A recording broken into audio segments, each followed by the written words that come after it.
ደርሳል የፈሩት ይወርሳል ይባላል የሚባለው ተረት ተረት የእውነቴን ነው የምላችሁ። እንግዲህ ወርቂቱና ወይዘሮ ወርቄ ላይና ልጇ ዮዲት ላይ ደርሷል ማለት ነው። በጣም በሚያሳዝን ነገር እንግዲህ አጋቹን ጋሺ ጸጋይን በሰላም በጥሩ ሁኔታ ማያስ ሲገባት ያለ ቦታ ያዙ ይልቀቁኝ አልከፍልም ብላ በመጥፎ ቃላት ስትናገር ቪዲዮን እንዳለ ብድግ አድርጎ ዝርዝር አድርጎ ለወንድዬ አሳይቶ እንግዲህ ወይዘሮ ወርቄና እንግዲህ የወዲት ጉዲት በእስር ቤት ገብተዋል ማለት ነው። በጣም በሚያሳዝን ነገር ወደ እስር ቤት ሄዷል። የፈሩትን አግኝተዋል በእጃቸው ማለት ነው።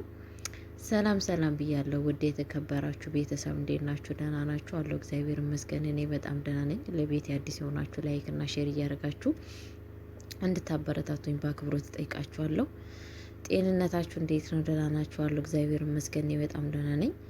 እንግዲህ ወይዘሮ ወርቄ የሆነው ነገር አይታችኋል ማለት ነው። በጣም በሚያሳዝን ነገር እንደዚህ አይነት ሰዎችን በጠባይ መያዝ ሲገባት ግን እሷ ያዙ ይልቀቁኝ ብላ ምንድነው ያደረገችው? ውሳኔዋ ጭራሹን እንዲናገር ነበረ ያደረገችው ማለት ነው። ስንት ጊዜ ሲል ለማመጣት ተይ ወይዘሮ ወርቄ ገንዘቡን ብታመጭ ይሻልሻል፣ አለበለዚያ ግን ሄጄ ይሄ አንቺ ያልገዛም ያልሽውን ቪዲዮ ወንድዬና እንደዚሁም ደግሞ የህግ አካላቶች እንዲገዙ አደርጋለሁ። አንቺ ካልሽኝ ገንዘብ የበለጠ እንደሚገዙኝ ተስፋ አለኝ እያለ ከዚህም በፊት በጣም ሲናገራ ነበረ። ወይዘሮ ወርቄ እንግዲህ አውቆ የተኛ ቢቀሰቁሱት አይሰማ የሚባለው ነገር አለ ማለት ነው። ምንም ልሰማ አልቻለችም። ምክንያቱም የሰው ቤት ፈልጋለሁ ብላ የራሷን ቤት ማጣስ ጭራሹን አስባችሁታል። እንግዲህ ለዚህ ለቤት ለዚህ ለሀብትና ለንብረት ብላ ባሏን የገደለች ሴትዮ የሰውን ነፍስ አጠፋለሁ ብላ ጠዋት ማታ መከራ ስቃይ የምትል ሴትዮ እንዴት የራሷን ቤት ትሸጣለች ብላችሁ ታስባላችሁ? አሸጥም። ምክንያቱም እንደዚህ አይነት ሰዎች ብር ይወዳሉ። ከራሳቸው የበለጠ ብር ነው የሚያስቀድሙት ማለት ነው። ያ ደግሞ ብር ስላስቀደመች የሆነላት ነገር የለም፣ ምንም አዲስ ነገር የለም። የበለጠን ጦር ጦስ ውስጥ ነው የሚጨምራት። በጣም በሚያሳዝን ነገር እንግዲህ ምንድነው ሰላሟን ያጣችሁ በአሁን ሰዓት። እንግዲህ ምንድነው የምታደርገው? ወንድዬ ይተዋችኋል? በፍጹም አይተዋችሁም። እንደዚህ አይነት ሰዎች፣ ዝምተኛ ሰዎች፣ ትዕግስተኛ ሰዎች ተተነሱ ማንም ሰው አይችላቸውም። ቤተሰብ ማንም ሰው እናንተ ያው እንደምታውቁት ትዕግስተኛ ሰዎች አንዴ እውነቴን ነው የምላችሁ አንዴ ከተነሱ ማንም ሰው አይችላቸውም። እና ወንድዬን ያየችው በፊት ወይዘሮ ወርቄና ልጇ ዩዲት ጉዲት ዝም ብሎ እንደሆነ ሰው ነው ያዩት። በቃ ምንም ኬርለስ አዲ ችግር የለውም እንደፈለገው ምናምን ነገር የሚባለው ነገር አስተሳሰብ በውስጣቸው አለ ማለት ነው። ግን ሰው ልጅ ሲወደን ሲያከብረን ሰዎች ሲያምኑን እኛን እንደ ሞኝ ማሰብ የለብንም። እነኛ ሰዎች ወይንም እንደ ሞኝና እንደ ከፍታ አድርገን ማሰብና ማገናዘብ የለብንም። አለበለዛ ግን እኔ እውነቴን ነው የምላችሁ እንደዛ ብለን የምናስቡት ሰዎች ካለ ማንም የሰው ሞኝ የለውም። ሰው ሞኝ አይደለም። እውነቴን ነው የምላችሁ ማለት ነው። ሰዎች የሆነ የዋህ ሊሆኑ ይችላሉ። ነገሮችንን የሚያገናዝቡ ሰዎችን የሚያምኑ ከራሳቸው የበለጠ እናንተን የሚያምኑ ሊሆኑ ይችላሉ። ያንን ነገር ደግሞ እናንተ ተጠቅማችሁ እነሱን እንደ ክፉና እንደ መጥፎ ሰው ወይንም ደግሞ እንደ ሞኝ ሰው ማየት የለባችሁ ማለት ነው። ምክንያቱም መጽሐፍ ቅዱስ ምን ይላል? እንደ እባብ ልባም ሁኑ፣ እንደ እርግብ የዋህ ሁኑ ይላል ማለት ነው። ስለዛን ምንድነው አሁን ወይዘሮ ወርቄና ልጇ የወዲት ጉዲት ወንድዬን በጣም የዋህነቱንና እምነቱን ስላዩ ልክ እንደ ከብትና እንደ እንስሳ ነው ያዩት ማለት ነው። እንስሳ ራሱ ተፈጥሮ የራሱ ባህሪ ያለው ማለት ነው። ግን እነሱ ወደ ሌላ ነገር ነበር የቀየሩት ማለት ነው። ግን እሱ ደግሞ ሚስቱ ስላመነና ሚስቱን ስላከበረ ማመንና ማክበሩ ግዴታ ነው። ምክንያቱም ባልና ሚስት ማለት አንድ አካል ናቸው፣ አንድ ሰውነት ናቸው፣ አንድ ናቸው። ስለዛን ያንን ነገር ብሎ አስቦ እሱ ዝም ስላላት እነሱ ግን ምንድን ያደረጉት? የሚወዳትን እናትየዋን በመርዝ ገድለው ሀብት ንብረትን ለመውሰድ ጠዋትና ማታ ደፋ ቀና ሲሉ ነበረ ማለት ነው። በዚህ አጋጣሚ እንግዲህ እግዚአብሔር ደግሞ አለምዬን የመሰለች ልጅ ፈጣሪ ሰጣት። ሰው ልጅ መወለድ ቋንቋ ነው። ብዙ ሰዎች እንደዚህ የምንል ሀሳብ ሰዎች አለን። እንደው አከሌ ምን ነው የስጋ እህቴ በሆነች፣ አከሌ ምን ነው የስጋ ህይወቴ። እውነቴ ነው የምላችሁ፣ መዋለድ ቋንቋ ነው። ላወቀ፣ ለተረዳ፣ ለተሰማ ሰው መወለድ ምንም ነው ምንም። ዋናው የሰው ልጅ ምንድን ነው ብትሉ፣ ዋናው ሰው መዋደድ መፋቀር ነው። እናንተ ትናንትና ያያችሁት ባዳ ያይታችሁት የማታውቁት የአዳም የሔዋን ልጆች የአዳም ዘር እግዚአብሔር ምስክሬ ነው ከቤተሰቦቻችሁ የበለጠ የሚረዳችሁ የሚያዝንላችሁ ሊሆን ይችላል ማለት ነው። እኔ በራሴ ስነግራችሁ እግዚአብሔር ምስክሬ ነው። አንድ እህት አለችኝ ከአንድ አንጀት ከአንድ ማጸን ይወጣል። ወንድሞችም አለኝ 8 ወንድም እግዚአብሔር የተመሰገነው። ግን ከነሱ የምትረዳኝ አንድ ጓደኛዬ ናት። አንድ ጓደኛዬ ሲከፋኝም ሳዝንም ስጨነቅም ስከፋም በህይወት የተስፋ መቁረጥ ራሱ ሲሰማኝ ከእግዚአብሔር በታች ወደ እሷ ጋር ነው የሚሄደው። እውነቴን ነው የምላችሁ። ተስፋ የቆረጥኩትን ተስፋዬን አለምልማልኝ ከፈጣሪ በታች ተናድጄ ሄጄ ንዴቴን አብርዳልኝ አስታክሳኝ። እግዚአብሔር ምስክሬ ነው። እንደዚህ አይነት ሰው አሉ ማለት። ስለዛ ምንድን ነው እኛ ሰዎች ምንድን ነው መዋለድ ቋንቋ የለውም። እንዷ አከሌ ስጋ እህቴ ስለሆነች ነው ስጋ ነው የሚባል ነገር አለ። እኔ በዚህ አላምነው። በዚህ ደግሞ ባላምነው እግዚአብሔር የሰጠኝ ውድ ጓደኛ አለችኝ። በእሷ የተነሳ እኔ እሷ ከማንም በላይ የሆነችልኝ የእግዚአብሔር ስጦታ ነች። እና አሁን በነገራችን ላይ አለምዬ እንግዲህ ለማየ ምናውም አይደለች። እንደ ማንኛውም ሰው ልሰራ ሰራተኛ ሆነ እዛ ቤት መጣች። እዛ ቤት መታ ምንድን ነው ያደረገችው? የሰው ነፍስ ነው ያዳነችው። የማየን ነፍስ ነው ያዳነችው። ምን አክል እስካሁን ድረስ አለምዬ ባትኖር ኑሮ የማየ ነፍስ የለም። አንዴ በመርዝ አንዴ እያነቀች አንዴ ከቤት ውስጥ ውጪ ስትላት እንደዛ ስታንቋሽሻት እንዴት እያደረገች እንደሆነ በራብ ራሱ እንግዲህ እናት ነች፣ ባለቤት ነች፣ የባሏ ሚስት ነች። በራብ እንደዛ ቤት ውስጥ ምግቤን ጨረሳችሁ እያለች እንደዛ ስታንቋሽሻት የነበረችው ሴትዮ ዛሬ ግን ከእግሯ ስር ወድቃ ትገኛለች ማለት ነው። ወይዘሮ ወርቄም እንግዲህ ልጇን ጥሩ ነገር መልካም አድርጋ ማሳደግ ሲገባት ግን እሷ ምንድን ያደረገችው ልጇን በክፋት በጥቅማ ጥቅሞች እንድትታለል ፍቅርን እንድትንቅ ሴትነቷን ተጠቅማ መልካም ነገር እንድትሰራ ሳይሆን ያደረገችው ክፉ ነገር እንድትሰራ ነው ያደረገችው። በነገራችን ላይ እኛ ሴቶች ብልነጽ ጸጋ ተሰጥቶናል ከእግዚአብሔር ብል ሰዎችን እንድንማረክ ወንዶችን ለወንዶች ማራኪ የሆነን ፈጣሪ አድርጎ ፈጥሮናል። ግን ደግሞ ያንን ነገር የተፈጠርነው ለምንድን ነው? ለባላችን ነው እንጂ ለምንወደው ባላችን የሚወደውን ነገር ባላችንን ጸባዩን ገዝተን መልካም ጸባይ ኖረን ከባላችን ጋር በስምምነት እንድንኖር ነው እንጂ ለመጥፎ ነገር እንድንጠቀምበት አይደለም። ገባችሁ? አይደለም።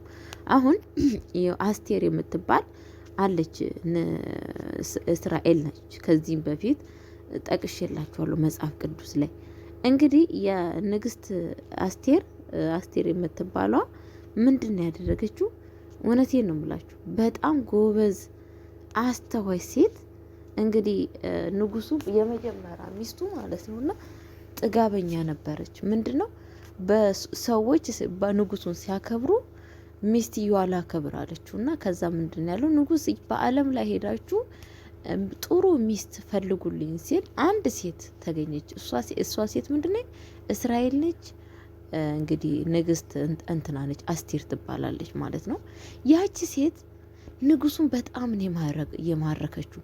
በመልክም ቆንጆ ነች፣ በጸባይም እንደዛው። አያችሁ፣ ያ ንጉስ አንዴ ፍርድ ከፈረደ ምንም መሰረዝ አይቻልም። አንዴ ከፈረመ መሰረዝ አይቻልም፣ መፈጸም ብቻ ነው። ገባችሁ አይደለ? ስሙ ማን እንደሆነ ጠፋብኝ እንጂ ማለት ነው። እና ምንድን ያደረገችው አንድ እሱ ጋር ሆኖ የሚሰራ ሰው ምንድን ያደረገው እስራኤሎች ሁሉም እንዲገደሉ በአለም ላይ እንዲጠፉ አስደረገ ማለት ነው። እሷ እስራኤል ነች።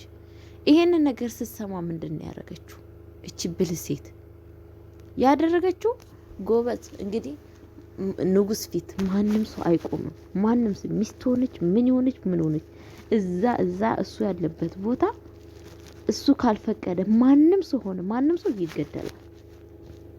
የሚገርማችሁ ነገር ግን እሷ ጎበዝ የሆነ ሴት ስለሆነች ጾማ ጸሎት አድርጋ ወደሱ ገባች። እንግዲህ እኮ ግድያም ሊታወጅባት ይችላል። ሄዳ ወደቀች በመሬት ላይ። ምንድነው እግዚአብሔር ግርማ ሞገሱን ሰጥቶ ተክብሩ የበለጠ እሷን አከበራት። በሱ ቤት ውብ ሆና ታየች። መሬት ላይ ወደቀችና ንጉስ ሆይ ፍቃድ ከሆነ ያለችው እንግዲህ ባሏ ነው፣ ግን እሱ አክብራ ምንድን ያለችው ያን ጊዜ በያንዴ ነው ሄዳ ምንድን ያለችው ንጉስ እንደዚህ እኮ ተፈጸመ፣ እንደዚህ ሊገደሉብኝ ነው ብላ አልተናገረችም። በቤቴ ትመጣ ዘንድ እጠይቅሃለሁ እንግድነት ነው ያለችው። ከማጋ ያ እስራኤሎች ይገደሉ ካሉት ሰውዬ ጋር ማለት ነው። ወደ ቤቷ ከመጣ በኋላ በብል አንዴ ሳይሆን ሁለቴ ጠርታ ነው ህዝቦቿ ሊገደሉ እንደሆነ ሁሉ ነገር እንዳለቀለት የነገረችው ማለት ነው። ያን ጊዜሳ ምናክል ማራኪ እንደሆነች ያለችው ነገር ሁሉ ይፈጸምላት ነው ያለው ንጉስ። አስባችኋል? የተፈረመው እንግዲህ ንጉስ የፈረመው ነገር መታበይ የለበትም፣ መቅረት የለበትም። ግን ደግሞ እሱ እንዲቀር አደረግላት። ይሄ ለምንድን ነው ሲባል ይሄን ምሳሌ ለምንድን ያመጣው ብላችሁ እኛ ሴቶች የዚህን አክል የሞት ፍርድ የተፈረደባቸውን ከእግዚአብሔር በታች እንድና ነገሮቹን ሁላ ምን እንድናረግ ሰጥቶናል እግዚአብሔር። ነገሮቹንና ወንዶችን እንድንማርክ እግዚአብሔር ጸጋ ሰጥቶናል። ገባችሁ? ግን ምን የወዲት ጉዲት አሁን እንዴት ነው የተጠቀመችው? በክፋት ነው። ወንድዬን እንደዛ ስታታልለው በክፋት። ይሄ ደግሞ መሆን የለበትም። ክፋት መሆን የለበትም። ለጥሩ ነገር ነበረ ይሄንን መጠቀም ያለባት። ንጉሴ፣ የኔ ፍቅር፣ የኔ ቆንጆ ማለቷ በጥሩ ነገር ነበር። ግን አሁን ካሁን ወዲህ ያንን ህይወት ተመልሳ ስለማታገኘው እንደ እግር እሳት እያቃጠላት ትኖራለች ማለት ነው። እና በጣም በሚያሳዝን ነገር እንግዲህ ወንድዬ ፈጣሪ ብል እውነቴን ነው የምላችሁና እኔ እግዚአብሔር ፍቃዱ ቢሆን አለምዬ የሱ ሚስት ወይንም ሚስት ብትሆኑ እኔ በጣም ነው ደስ የሚለኝ። ትገባዋለች፣ እሱም ይገባታል። በጣም የዋህ ናቸው ሁለቱም። ግን እነኚህ ሁለቱ ሰዎች እንግዲህ ወይዘሮ ወርቄና ልጇ የወዲት ጉዲት ሴጣን ነው የሚቀናባቸው ማለት ነው። ፈጣሪ እንግዲህ እንደዚህ አይነት ሰዎችን ልቦና ይስጣቸው ይባላል። ሌላ የምንለው ነገር የለም። በሰው ላይ አንፈርድም።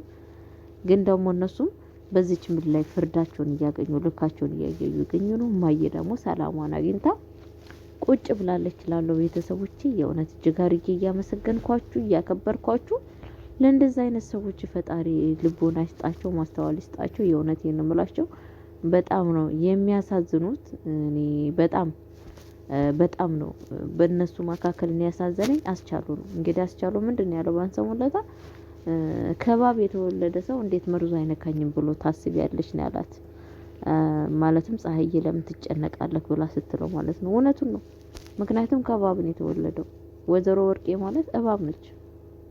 ልጇም የወዲት ጉዲት እባብ የእባብ ልጅ በሏቸው። እና እንደዚህ አይነት ነገር በጣም ከባድ ነው። እስኪ ነገሮቹን ለምን ምን ላይ እንደሚደርሱ ምን እንደሚፈጠር ደግሞ ያለውን ነገር ይዤላችሁ እመጣለሁ። ወንድዬ ምን ይሆን? ምን ይፈርድ ይሆን? ስታስቡት ምን ያረጋት ይሆን? እቺ የወዲት ጉዲት ተብየዋል። እንደዚህም ደግሞ እናትየዋን ምን ያረጋት ይሆን? ማለትም ወይዘሮ ወርቄን በጣም በሚያሳዝን ነገር ምን ላይ እንደሚደርሱ እኔ በጣም ነው የሚያሳዝነኝ። ለማንኛውም ቅጣታቸው ማግኘት አለባቸው ነው ብዬ ነው የማስበው። እንደዚህ አይነት ሰዎች ማለት ነው ቤተሰቦቼ። እና ከእንደዚህ አይነት ሰዎች ራሳችሁን ጠብቁ። ስትወዱ ስታፈቅሩ ሰዎችን ማወቅ መመርመር አለባችሁ። የሚታመን ሰውን ማየት አለባችሁ እንጂ ዝም ብሎ ማንም ሰው እየተነሳ አመኑ ስላላችሁ ማመን የለባችሁ። ወደደኝ ስላለ መውደድ የለባችሁ። እና ስትወዱም ሁሉን ነገር አይታችሁ አገናዝባችሁ ነው እንጂ የምታመናለ የማይታመናለ። እና ስለዛን ለማንኛውም ለቤት አዲስ ሆናችሁ ላይክ እና ሼር እያደረጋችሁ እንድታበረታቱኝ በአክብሮት እጠይቃችኋለሁ። ቅንነት ለራስ ነው። ሰላማችሁ በዚህ ይበልልኝ። ባላችሁበት እግዚአብሔር ጥበቃ ይለያችሁ። ወዳችኋለሁ፣ አከብራችኋለሁ። ሀገራችን ኢትዮጵያ ይጠብቅልን፣ ሰላማን ይስጥልን። እና የእናት ግፍ ድራማ እንግዲህ በስተመጨረሻ ማያረፍ ብላ ትገኛለች። እድሜ ለዓለምዬ ከፈጣሪ በታች እና እንደዛ ላችኋለሁ። ለማንኛውም ቸር ቆዩልኝ። ወዳችኋለሁ፣ አከብራችኋለሁ። ባይ ባይ። ለቤት አዲስ ሆናችሁ ላይክ ሼር አድርጉ። በቀጣይ ቪዲዮ እስከምመጣ ድረስ ቸር ቆዩ።